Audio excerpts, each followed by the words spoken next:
So who's gonna He went right there. so Big surprise. I mean, the big announcement. big announcement, no? Incredible. I guess give me what your emotion is right now. Having a new contract, having a new home. So let me share a story about Randy Couture. I reinvent myself here a long time ago. As we remember, I fought in affliction, and I came here to camp. I remember walking that door, coming here, walking, and so many doubts in my mind that, man, people said, he's not going to be able to do it. And I was like 27. They tried to retire me since I was 22. And the concept of it is like, in football, for example, in baseball, you lose, they steal your fans. So the fans of MMA, they go into a season. And now it's amazing because I'm like a dinosaur. So people see me and say, man, I was these growing up boys, like they have babies and say, I used to watch you when I was 5 years old. I say, what? And I say, what? And say, yeah, so now I have the grandfather, the father, and the son, and sometimes the nephew. So I'm a generation guy, so I was there before everybody. And then I saw the MMA world getting transformed. I remember Dana White with hair, with horrible clothes, bad dress, and then it started transformation and become a star, and now he's popular, and he changed the sport. Dana White, Lorenzo Fertitta, Frank Fertitta, they really, really paved the way what nobody believed. They show up the money and they show results. So I'm eternal grateful for what they did. And I think I did everything I could in my power with two owners. Of course, I was very young, and of course, I didn't have the maturity I have today. I was a visionary, but I didn't have the experience, and I think that's comes with time. But I'm glad that I still have it on me, competition. Maybe not the same, but with a little help, with a little change, with a little adaptation, things can get better for me and for all of you. So takes balls to make changes, and I believe what one championship represent, what Chatri and the whole organization represent, they're visionaries.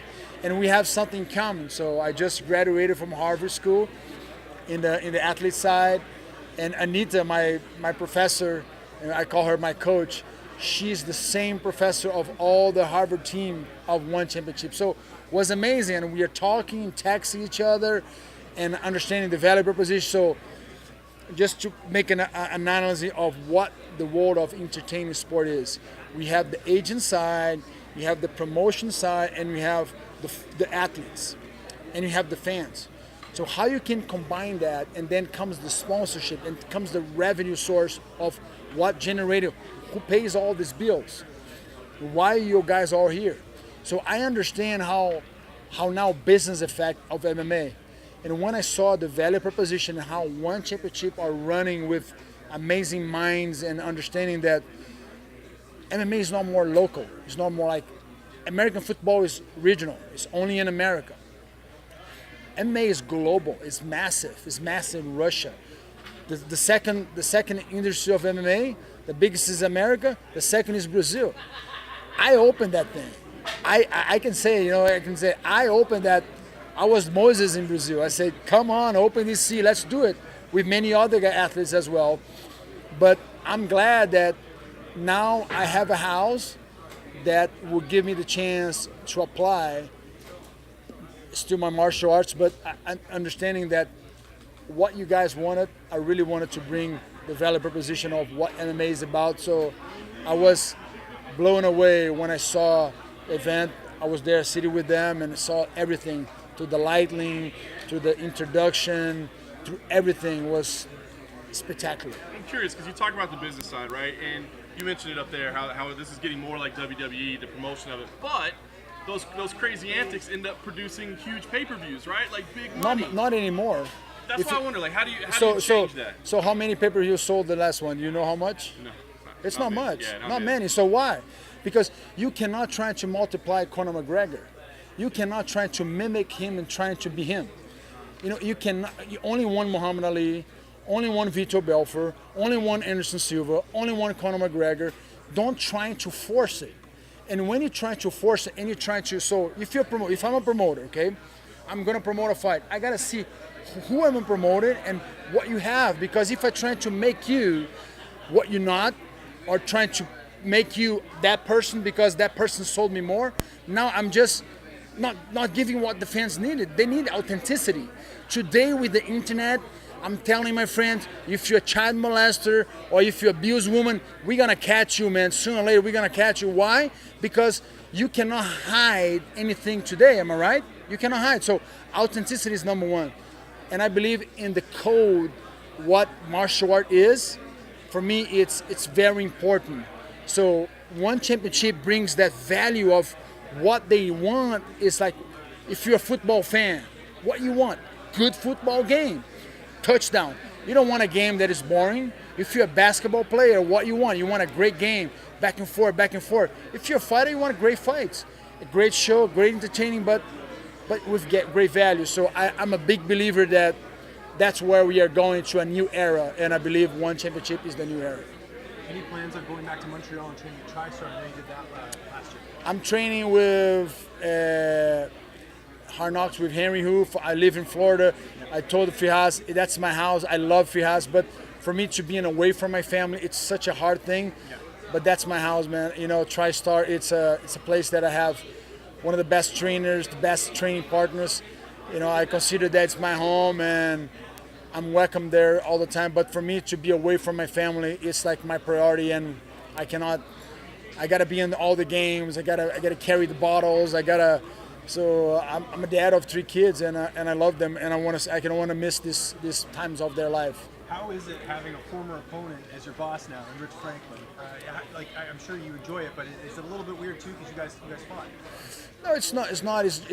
What I see is like, it's a chain of orders. You know, I see we working together. You know, like my boss is God. You know, I choose to be here, and I'm not obligated to do anything. We're doing together, and that's the beauty of business.